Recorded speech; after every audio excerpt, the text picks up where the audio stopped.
Good afternoon, Mr. Masters. My partner and I, team number 16 at J&J Consulting, are here to give you some recommendations in regards to the tender contracts under your consideration for bidding. After this introduction, we will do a quick overview of Creative Casual Inc.'s current condition, an analysis of the available contracts, go through our recommendations, and then conclude.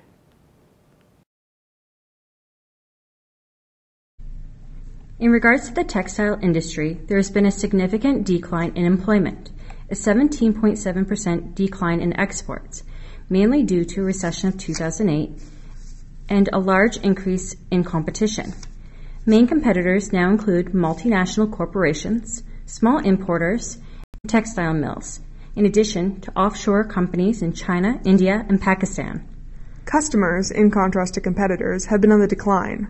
The ministry remains Creative Casual's main customer, with excess capacity being used by short-term sewing contracts. The ministry contracts continue to have a zero default risk.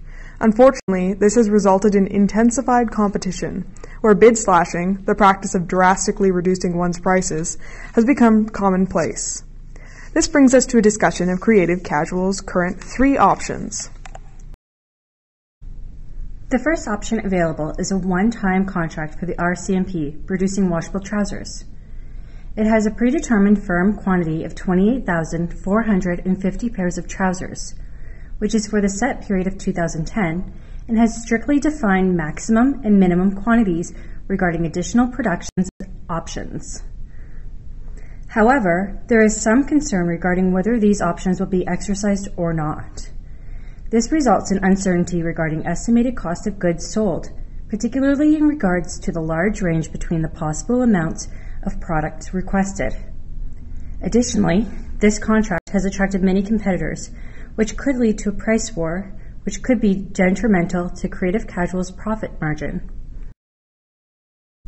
The financials of the washable trousers contract are fairly straightforward. Each pair of trousers involves variable costs of $11.96, split between direct material and labor. For the initial 28,450 pairs, this results in a cost of about $340,000. However, the additional production options represent possible further costs, anywhere from $0 to $177,000, resulting in a potential range of extra costs anywhere from $340,000 to about $520,000.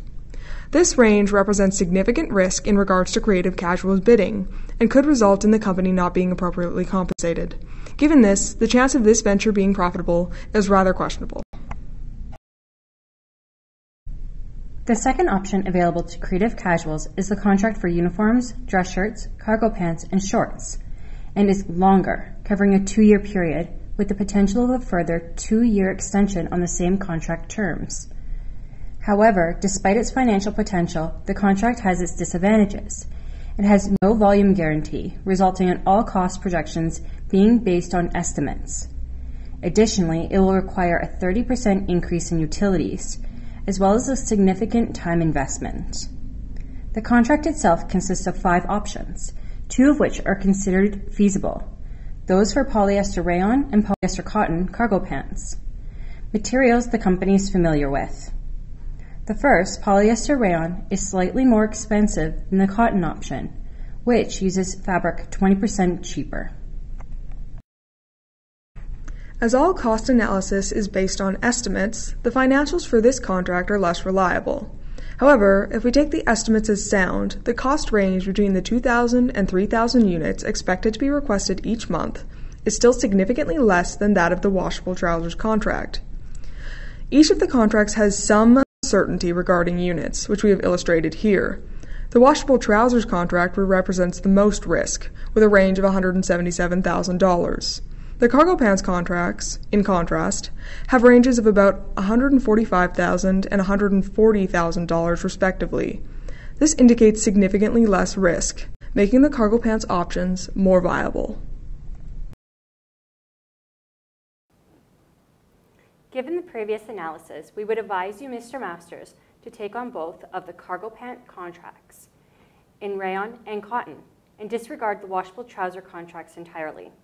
The cargo pants option provides less risky revenue for a greater length of time, with the potential for a further 2 years at the same contract price. On top of this, the cargo pants contract offers some significant opportunities for creative casuals. As stated, it requires a significant time investment. However, we feel this is an opportune time to utilize the company's largely unused 1,200 square feet of administration space. Rather than increasing your own salary by $20,000, we feel this would be better used to hire an administrative assistant for 20 hours a week, taking on lesser duties so you may invest your time in important projects such as this contract, and not sacrifice your time with your kids. Additionally, even at the highest estimates, the two contracts would only use 6,000 units of Creative Casual's current 10,000 unit capacity, leaving room for further subcontracting to ensure the often idling knitting machines are in use. In fact, we would invite you to consider taking on a third contract, the cotton dress shirt option. That was not originally considered.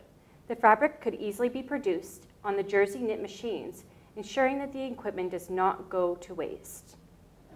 And as for our advice regarding pricing, the average estimates of 2,500 units a month indicate that 2 years of both the cargo pants options would involve variable cost of about $1.4 million and fixed costs of $315,000. Given that Creative Casual's profit margin before tax has averaged 21.98%, we feel that a reasonable bid for both contracts would be $2.2 million for both, or $1.1 million for each contract. We sincerely hope that this information was useful to you, Mr. Masters, and we hope that you take J&J Consulting's advice into consideration as you make these decisions. Thank you.